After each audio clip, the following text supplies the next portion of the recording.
So we are now far into the month of April 2021, and we are still waiting on Nintendo to actually officially confirm that they will be celebrating Zelda's 35th anniversary in some form or fashion. And as we get through the month of April, and most likely no Direct to come this month, we need to talk about when can we expect Nintendo to actually finally pull back the curtain and show us what they are planning for Zelda's 35th anniversary, and whether or not that'll be part of E3's presentation, and what kind of announcements we may see as we get closer to this date.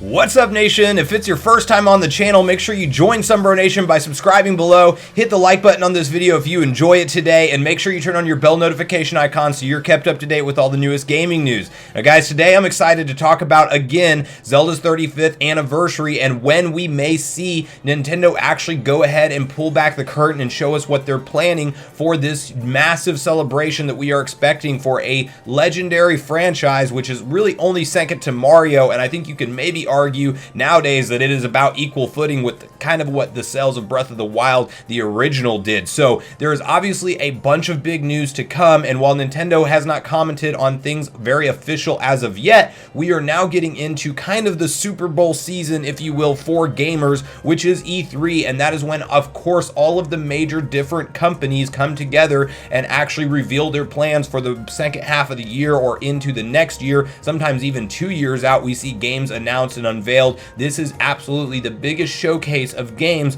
and this is where my first prediction in today's video is going to fall, and that is that we will see Zelda's 35th Direct as part of Nintendo's actual E3 Direct, because I do believe that while I was hoping maybe we would see something in April, I actually created a poll a while back and you guys seem to agree with me, and my actual prediction at that point was Nintendo will not do this separate from E3 like they did with Mario. And while it would make a lot of sense for them just to simply drop a Zelda focused Direct, I think they want to steal the E3 show with a bunch of Zelda news coming out. And so that's my first prediction, is that the timeline of this, we very well could see something between now and May, but they're not going to do it in June whenever they have the Nintendo E3 Direct already scheduled for really between the 12th and the 15th, because obviously that's already very soon in the month of June, so they're not going to do a double Direct in June. But what they may do is something between now and May, but that is my less likely option, as I do think that this will just be a section of what they are going to unveil as part of their E3 showcase. And we've even seen Doug Bowser go on record saying that he's so pumped for this event and to get the media partners back together, and I think Nintendo knows they had a quiet year in 2020, and I think they absolutely want to save the big heavy hitters for this presentation. I think they want to have the headlines walking away from this event with the biggest game announcements. We obviously know to see a bunch of other companies there as well, such as Microsoft, now Bandai Namco, Sega, Activision. I mean, it's all the big guys. So there's going to be a ton of different headlines flying around, and I think if they give us something like a full-on Zelda's 35th announcement and what they're doing for that, that's how they win E3 2021. So that's what we're filing down as our first prediction. Now, in terms of what we might see from that event, I do think they're going to open it up similar to how Mario style was with the graphic for Zelda's 35th anniversary, and we will probably see them start off with the smaller announcements, the things like the custom merch, you know, the stuff that some fans will absolutely love. I will probably pick up some of, but not like the huge news. Like, we're probably going to see the different clothing lines and sneakers, and, you know, we may even see something like Legos announced similar to how they did with Mario, and maybe even a more of a long shot, but like a Game & Watch that runs the original Legend of Zelda game on there as a special edition limited time release. Or maybe they recognize some other system, you know, over the course of time besides Game & Watch. But that's going to be interesting to see if Nintendo continues this kind of formula for their franchises that are turning 35, or if that was kind of a one-off with Mario. But regardless, I think we see some kind of merch celebration and kind of just bonus limited run type celebration for Zelda's 35th anniversary. That's the first thing that you can definitely take to the bank that I think we will see the event most likely start off with. Now, once you go past that, I think we get into one of the bigger announcements, which will be either a combo pack or 2 standalone titles, and the most likely ports, guys, out of anything else that I am most confident predicting is the Zelda Wind Waker and Twilight Princess HD ports from the Wii U, because these games are done. We We have Andy Robinson from VGC basically confirming that they will be out in the year of 2021, and he has obviously had a fantastic track record and is somebody who actually predicted Mario's 3D All-Star Collection before it was officially announced, and there was still a bunch of people that didn't believe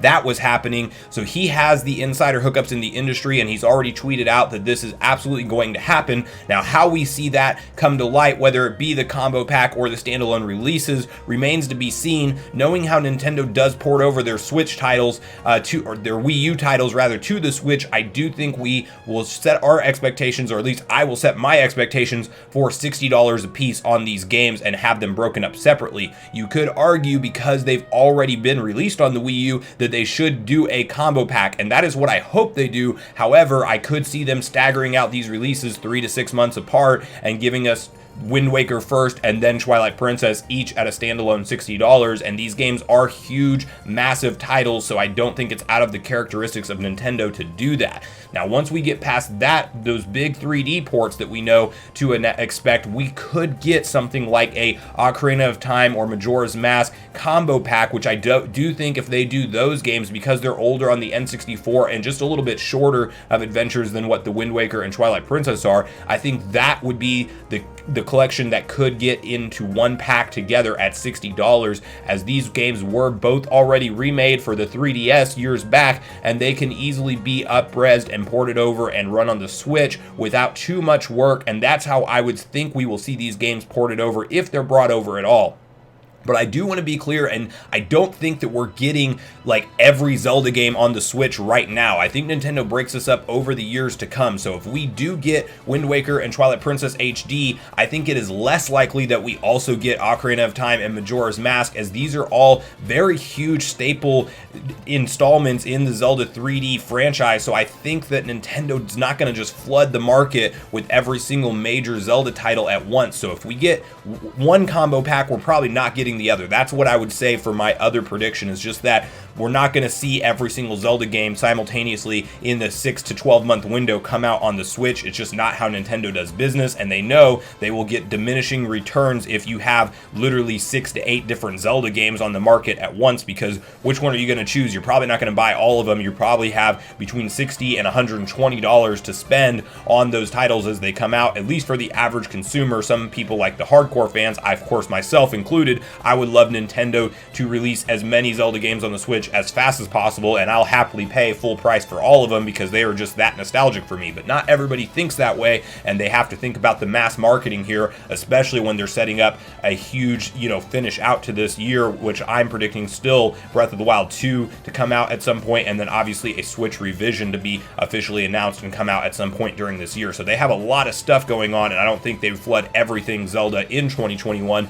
but I do think that as part of this direct, we see them cover the rest of 2021 with Zelda announcements, and I think it goes into 2022 for the celebration, similar to how Mario did, because you guys got to think we didn't get that announcement until September, and then technically the anniversary ran all the way until March 31st of 2021. So you have to think that they're probably going to be doing something like that with the Legend of Zelda series also, because it did cross over into the next year from when it was initially announced. And I think, if they don't start this announcement until June in E3 like I'm predicting, we could easily see them drag this out until February or March of 2022, and maybe that's when some of the final titles come out. Now, besides the 3D games, we do know that Grezzo is absolutely working on multiple different Zelda projects, some of which may already be done. So we are getting something 2D Zelda at some point. It just remains to be seen if it'll be part of this 35th anniversary celebration or not. I do personally think we'll see probably at least one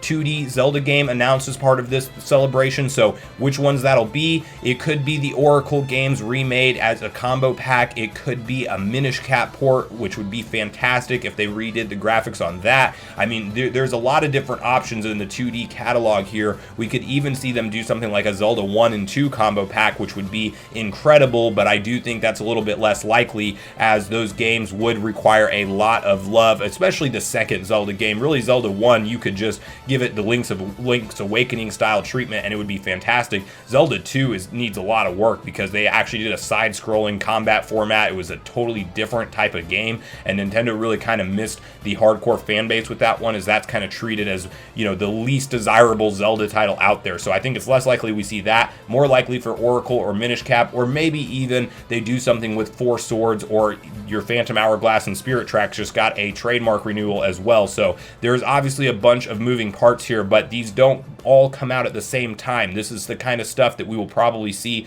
announced over the course of the next few years. So while we may get one 2D Zelda title as part of the 35th, I don't think they do a bunch of them at once, because we will see Nintendo continue to get their return on investment from these great games over the course of time as we go forward into the Switch 2022 and 2023 and beyond. So at this point in the event, we've seen a bunch of amazing Zelda announcements. Fans are extremely excited, but there's one thing left, and I think it's the show closer for E3. I think Nintendo absolutely does this regardless of whether or not they announce the 35th anniversary or not. Let's just say, even in a world where they do not celebrate the Zelda 35th anniversary at E3, regardless, I think the one last thing announcement for E3 2021 is a Breath of the Wild 2 gameplay trailer with an official title and with an official release date. And again, I am saying that will come out at the end of 2021. It could easily be a 2022 title, but I think Nintendo does want to do the Switch revision this year, as they're starting production on these OLED Samsung screens,